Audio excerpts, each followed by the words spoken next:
আমরা 10 জনের 8 জন মুসলমান আর 2 জন হিন্দু, যেহেতু আমাকে 8 জন মুসলমান সংখ্যাগরিষ্ঠতার দিক তাকাই আমরা কখনো শুয়োর কুত্তমুত্ত কাসিম টাসিম এগুলো আনি না। ওই মুসলমানকে আনা গোস্ত মুরগি টুরগি এগুলোই খাই। বাকি খাওয়ার সিস্টেম আজীব কারবার। 10 পোয়া চাউল রান্না করি, আমরা 2 জনেই মনে হয় অর্ধেক খাই, আর ওরা 8 জনে অর্ধেক খায়।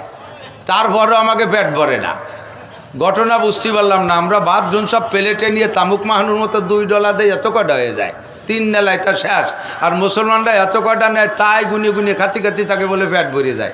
ঘটনা কি বললাম যে তা তুই কি বুঝছিস? কয় যে মুসলমানরা খাওয়ার শুরুতে বিসমিল্লাহ পড়ে খায়, এর ওসিলায় আল্লাহ তাআলা তাদেরকে বরকত দিয়ে দেয়। কোন সুবহানাল্লাহ। তো তাদের ধর্ম হাতে গোনা কয়েকটা, আমাকে সব জায়গা ধর্মের কাজ আছে না নাই?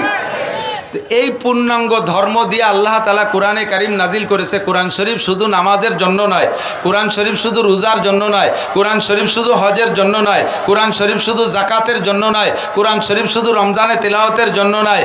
কমপ্লিট কোড অফ মুসলিম, মুসলমান জিন্দেগিকে সুন্দর করে মুসলমান বানাইয়া জান্নাতে যার যোগ্য যাত্রী, জান্নাতে বাসিন্দা হওয়ার মতো যোগ্য মানুষ বানাইয়া জান্নাতি সার্টিফিকেট দুনিয়ার থেকে হাতে দিয়ে নেয়ার মতো যেই শিক্ষা কোর্স, তার নামই হলো আল কোরআন। কথা বলেন ঠিক কি ঠিক না?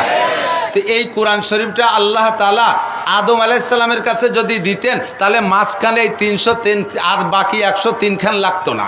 কথা খেয়াল করতেছেন না মনে হয়? ছোটরা মুড়ামুড়ি হরিস কেন? যা ওয়াজ করবে একটু পরে আবার শুনুন লিখবেন দেশকে। আমি বক বক করতেছি খালি খালি নাকি? আশাবা সগীরা ওয়া আফনাল কবির কাররুল গদাতে অমারুল আশি। আরে আমাদের আগে এক শ্রেণীর মুরব্বীরা চলে গেছে, তারপরে সেকেন্ড ক্লাসে মুরব্বিতে আসি। বর্তমানে আমরা আদা পাকা আদা কাঁচা। আমরা এক সময় থাকবো না, এরপরে আসবি তোরা। এখন থেকে যদি শুনে মুখস্থ না রাখিস, পরে গাইয়ে খাবি কি? পড়াপড়ির দিন শেষ, মোবাইলে সব পাইন মেরে দিছে, লেখাপড়া সব শেষ। কথা কন না কে? এখন শোনা উঠলো, একটু শুনিয়ে মুখস্থ রেখে তাই ধুয়ে মুছে খাতি পারবা, একটু খেয়াল শোনো। তো কোরআন শরীফ খানকে আল্লাহ তাআলা আদম আলাইহিস সালামের কাছে দিলে বাকি 103 খান কিতাব লাগতো না। এটা তো পরিপূর্ণ ইসলামী কোর্স, ঠিকই না? তো আল্লাহ তাআলা কোরআন শরীফ ওসমা না দিয়ে এই নামি কাতাড়ি শেষমেশ দিলেন কেন? প্রশ্ন একটু আসে না নাই? কথা বলেন। তো এই প্রশ্নের জবাব হলো, যে জামানার মানুষ যেমন সেই জামানার জন্য আল্লাহ তাআলা নবী পাঠাইছে তেমন। যে জামানার মানুষের যোগ্যতা যেমন সেই জামানার জন্য কিতাব প্রয়োজন মনে করে আল্লাহ তাআলা সেই রকম কিতাব পাঠাইছে। ক্লাস 1-এর ছাত্ররে এম এর বই দিলি বসবে?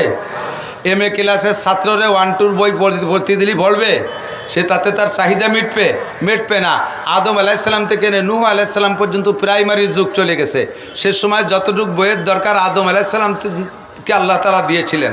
মানুষের যোগ্যতা যেমন কিতাব ছিল সেরকম। নূহ আলাইহিস সালাম থেকে ইব্রাহিম আলাইহিস সালাম পর্যন্ত মানুষ প্রাইমারি পার হয়ে হাই স্কুলে ঢুকছে। যোগ্যতা বেড়ে গেছে, ছাত্রর কোয়ালিটি খুব মোটামুটি একটু ভালো কোয়ালিটি। তার ভিতরে আন্তর্জাতিক খ্যাতিসম্পন্ন দামড়া নমরুদ পয়দা হয়েছে। ওরে এই প্রাইমারির বই দিয়ে হবে না বিধে আল্লাহ তাআলা শিক্ষক পাঠাইছে তার জন্য ইব্রাহিম আলাইহিস সালামকে, আর তার সাথে কিতাবও দিয়েছে সেই রকম কিতাব। এবার ইব্রাহিম আলাইহিস সালাম নমরুদরে পড়াইতে পড়াইতে আস্তে আস্তে চলে গেছে প্রায় 1000 বছর। এর মধ্যে ছাত্রর যোগ্যতা বাড়িয়ে গেছে, ওরা হাই স্কুল থেকে কলেজে চলে গেছে। এই ছাত্রকে আবার ওই কিতাব দিয়ে হবে না, এই জন্য তার চাইতে বেশি শক্তিশালী শক্ত কিতাব দিয়ে আল্লাহ তাআলা জাইদ্রেল নবী একজন মুসা আলাইহিস সালামকে দিয়ে পাঠাইছে। ছাত্রর কোয়ালিটি মিস্টার ফেরাউন, মিস্টার হামান, মিস্টার কারুন, এই সমস্ত জাইদ্রেল কলেজে বিশ্ববিদ্যালয়ের ছাত্র, কলেজের ছাত্র, এদেরকে সোজা করার জন্য যেমন বইয়ের দরকার সেই কিতাবখানার নাম তৌরাত। 1000 পারা, 10 লক্ষ আয়াত নবী পাঠাইছে মুসা আলাইহিস সালামকে, যার হাত ফিরাউনের সামনে ধরলে সূর্যের চাইতে জ্বলে উঠতো, তাকায় থাকতে পারতো না। হাতের লাঠিটা ফেলে দিলে 3 কিলোমিটার লম্বা একটা সাপ হয়ে যেত, ফিরাউনের বংশ ধরে ধাওয়াইয়ে সাগরে নামাই দিত। যার হাতের লাঠির বাড়িতে নীল নদের ভিতরে 12টা রাস্তা হয়ে যায়, এমন যোগ্য নবীর দরকার। আল্লাহ তাআলা সেই কিতাব দিয়ে সেই নবীকে পাঠিয়েছে। কথা বলুন ঠিক কি ঠিক না? এরপরে ছাত্রর যোগ্যতা আরও বেড়ে চলে গেছে। এবার ছাত্র চলে গেছে বিশ্ববিদ্যালয়। এই বিশ্ববিদ্যালয়ের ছাত্রদেরকে তৌরাত কিতাব দিয়ে তৃপ্তি হবে না বিধায় আল্লাহ তাআলা নিজ হাতে বাপ ছাড়া নিজের পক্ষ থেকে রুহু দিয়া হযরত ঈসা আলাইহিস সালাতু ওয়াস সালামকে পাঠিয়েছে মারিয়াম আলাইহিস সালামের পেটে। কিতাব দিয়েছে তাকে ইনজিল কিতাব। এই কিতাবও যথেষ্ট কঠিন, যেটা বিশ্ববিদ্যালয়ের ছাত্রদেরকে তৃপ্তি দিতে পারে। ছাত্র যেমন তার জন্য কিতাবও তেমন। চলে গেছে 570 বছর। এর ভিতরে ঈসা আলাইহিস সালাম চলে গেলেন। ছাত্র যোগ্যতা আরও বেড়ে গেছে। ছাত্রর নাম আবু জাহেল, ছাত্রর নাম আবু লাহাব, উতবা, সাইবা, ওলিদ ইবনে মুগিরা, আবু সুফিয়ান, ওমর, আবু বকর, উসমান, আলী, তালহা, জুবায়ের, বেলাল, আম্মার, সোহাইব, আব্দুর রহমান ইবনে আবি বকর, আব্দুল্লাহ ইবনে ওমর, সালমান ফার্সি, আব্দুল্লাহ ইবনে সালাম রাদিয়াল্লাহু আনহুম আজমাইন। এরপরে আসছে পরবর্তীতে, এখন আস্তে আস্তে ছাত্রর যোগ্যতা হয়েছে যারা নিজেরা আকাশে উড়তে পারে, বডির সাথে মেশিন লাগায়, নিজে ওড়ে, চাঁদের দেশে যায়, মঙ্গল গ্রহে যায়। এই সমস্ত তেজি ছাত্রকে ওই আগের বই পুস্তক পড়াইয়া আগে তৃপ্তি দেওয়া যাবে না। এজন্য আল্লাহ তাআলা এমন একটা কিতাব পাঠিয়েছে যেই কিতাবের সামনে আর হা করার উপায় নাই। তার জন্য উস্তাদ একজন বাছাই করেছে, লাউলাহু মা খালাকাল আফলাকা খালিকুহা লাউলাহু মা খারাজাল ইনসানু মিন আদামি বাদে খুদা বুজুর্গ তুই কিসসা মুক্তাসার। এমন একটা ব্যক্তিকে উস্তাদ বানাইছে যেই ব্যক্তিকে আল্লাহ বলেছে তুমি বলে দাও বইস্তু মুআল্লিমা, আমাকে আল্লাহ উস্তাদ হিসেবে পাঠিয়েছে। কিয়ামত পর্যন্ত যত বড় শিক্ষিত পণ্ডিত আসুক না কেন, আমার নবীকে একটা অক্ষরের শিক্ষা দেওয়ার যোগ্যতা নিয়ে আসতে পারবে না। যত বড় পণ্ডিত আসুক, আমার নবীর সামনে ছাত্র হয়ে বসে থাকা লাগবে। কথা বলেন ঠিক না? এজন্য যেমন নবী যেমন উম্মাদ সেরকম উস্তাদ সেরকম কিতাব দিয়ে আল্লাহ তাআলা পাঠিয়েছে। এর ভিতরে কোনো তা কম নাই, কোনো তা কম নাই, কোনো জায়গায় একটু ফাঁক নাই সেই জায়গায় একটু আঙ্গুল ঢুকবা, কোনো জায়গায় একটু বেশি নাই সেইটুক কাটিয়ে দিয়ে খাটো করবা। আমার কোরআন হলো জামে ও মানে, জামে ও মানে। জামে বলা হয় যা কিছু দরকার সব আছে, মানে বলা হয় ভিতরে ঢুকানোর মতো কোনো ব্যবস্থা নাই, সব দিয়ে পরিপূর্ণ আছে, ওর ভিতরে ঢুকানোর কোনো প্রয়োজন নাই। ঠিক না? কোরআন শরীফের কোনো একটা আয়াতকে বাদ দেওয়ার দরকার আছে আপনাদের মাথায় পড়ে? আরে কথা কয় না। এই আয়াতটা কোরআন শরীফের এই জামানায় চলে না এরকম বলার কেউ আছেন নাকি? আর কোরআন শরীফের কোনো জায়গা কম আছে আর একটু ঢুকোতে হবে এই বুদ্ধির কেউ আছেন নাকি? মিস্টার গোলাম আহমদ কাদিয়ানি কয় কোরআন শরীফ ছিল 40 পারা, মুহাম্মদ সত্য নবী তার কাছে দিয়েছে আল্লাহ 30 পারা, আর 10 পারা রেখে দিয়েছে আমার জন্যে। ওর কাছে বলে সেই 10 পারা নাজিল করছে। তো কোরআন শরীফের সেই 10 পারা আলা, কোরআন শরীফ 40 পারা। কোরআন শরীফ কেউ দেখছে নাকি কোনোদিন? জীবনেও কোনোদিন শাল কাঠের সাথে মানদার কাঠ মেশে না। ঠিক না? কোরআন শরীফের শাল্লোহা কাঠের সাথে তোমার ওই 10 পারা মানদার কাঠ ও কোনোদিনও মিশাতে পারবি না আল্লাহর রহমতে। আর এর হেফাজতের দায়িত্ব নেছে কে? জোরে কোন কে? আল্লাহ বলেন ইন্না নাহনু নাযালনা যিকরা ওয়া ইন্না লাহু লাহাফিজুন। আগের কিতাবের হেফাজতের দায়িত্ব আমি নেই। আমি জানি ওগুলো বাদ দিতে হবে, কাজে তার হেফাজতের দায়িত্ব নেই। তার উম্মতরা ওটা নষ্ট করছে, আমি একটু বাড়াদারি করি নাই। কিন্তু কোরআন শরীফ নাজিল করেছে আমি, এর হেফাজত আমি করব। আরে লেখা কোরআন পড়াবি, লেখা কোরআন গায়েব করে দিবি, কিন্তু সিনার মধ্যে যে কোরআন আছে এই কোরআন কি এই কোরআন কি পড়ানোর কোনো উপায় আছে? বর্তমানে বিশ্বে 2.5 কোটির উপরে হাফেজে কোরআন। জোরে কন্যা সুবহানাল্লাহ।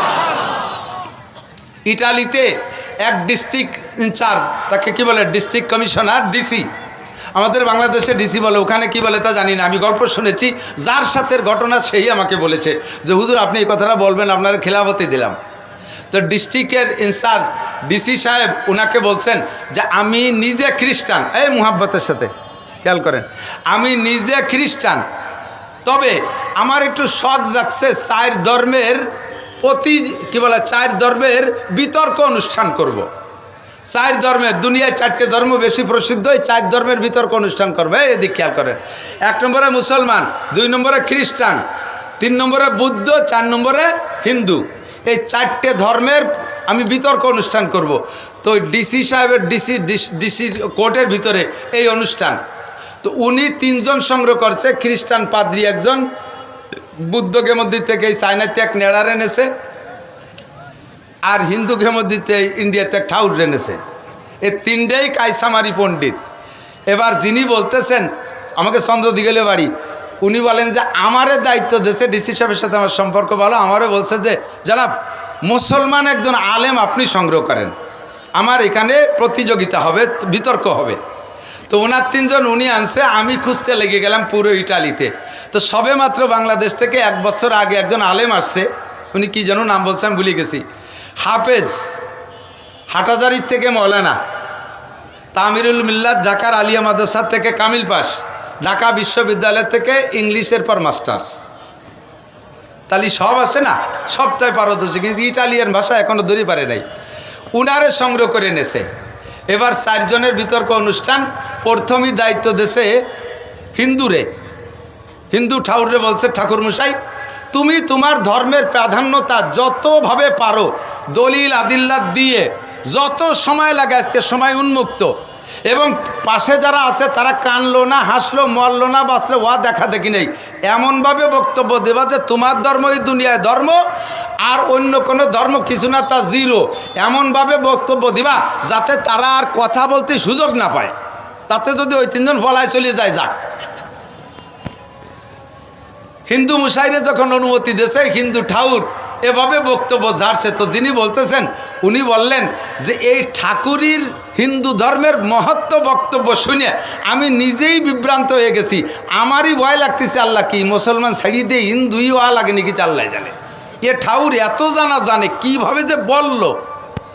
তো আমি চিন্তা করছি পরে 3 জন পলাবে, তা দেখলাম যে না, পলাই নেই।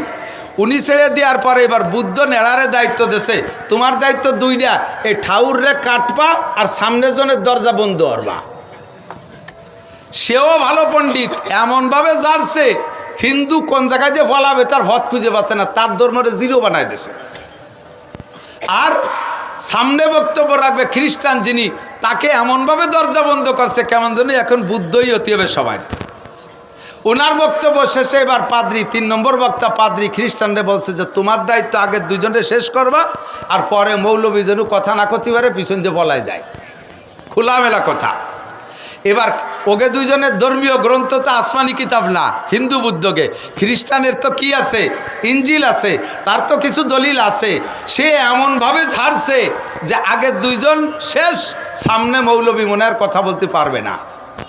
তার বক্তব্য শেষ। তবে খুশির বিষয় শেষ বক্তা রাখছে মুসলমান জনরে।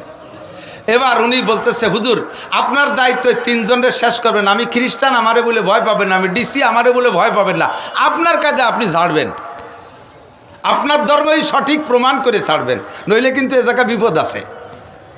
তো এবার হুজুর যখন বয়ান শুরু করলেন, বয়ানের সংক্ষিপ্ত মুক্তাসার বক্তব্য এভাবে বললেন, কয় স্যার আপনারা যদি আল্লাহ 100 বছর হায়াত দেয়, আর এই কয়েকজনের যদি আরও 100 বছর দেয়, আমারও যদি 100 বছর হায়াত দেয়, আর এই মজলিসটা যদি 100 বছর ধরে রাখেন, আমি 100 বছর পর্যন্ত দলিল দিতে পারবো ইসলাম ছাড়া অন্য কোনো ধর্ম নাই, আল্লাহ ছাড়া কোনো মাবুদ নাই। জোরে বলেন ঠিক ঠিক না?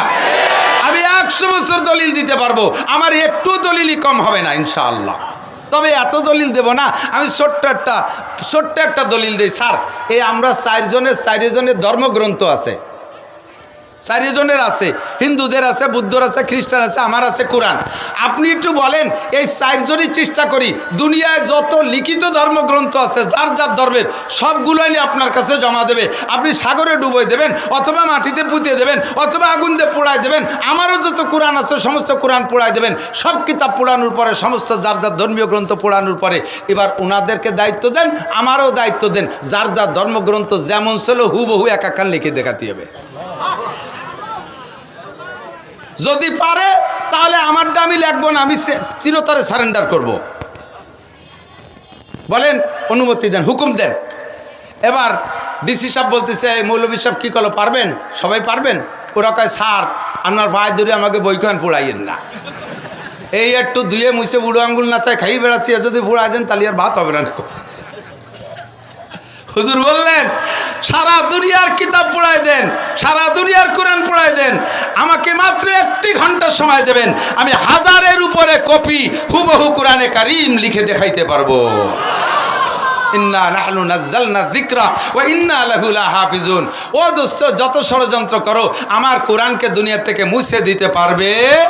মাঝে মাঝে ঝড় ঝাপটা আসবে, ফিতনাবাজদের কাজিয়া। এদিক তাকান, এদিক। আমি তো মাদ্রাসায় পড়াই, আমার অধীনে উস্তাদও আছে, আমি মোহতামেম প্রিন্সিপাল, আমার অধীনে উস্তাদও আছে, ছাত্রও আছে। বাস্তব যেটা আমি উপলব্ধি করি, যেই ছাত্রগুলো ঘন ঘন নালিশ করে, যারা মাস্টার আছেন তারা আমার সাথে আশা করি একমত হবেন, যেই ছাত্রগুলো ঘন ঘন নালিশ করে ওই ছাত্রগুলো সম্পর্কে খবর নিয়ে দেখবেন, যারা অন্যায় বেশি করে সে ওই অন্যায় করে টিকে থাকার জন্য ভালো মানুষের নামে নালিশ করে। ঘন ঘন নালিশ করে ও ভালো সাইজে থাকতে চায়, আসলে আকামের গুরু ওই দিয়ে। আর উস্তাদদের মধ্যে যারা কর্মঠ, যারা কর্মর তারা তো কাজ করে যাচ্ছে, যে কয়জন অকর্মা, উস্তাদরা অকর্মা, এই অকর্মা কয়জন প্রতিষ্ঠিত হওয়ার জন্য, টিকে থাকার জন্য ওই কর্মট কয়জনের নামে গিবাত শিকায়ত করে, উনি এই কইছে, আপনার নামে এই কইছে, ওই হচ্ছে তাই হচ্ছে, ও কিন্তু কিচ্ছু না।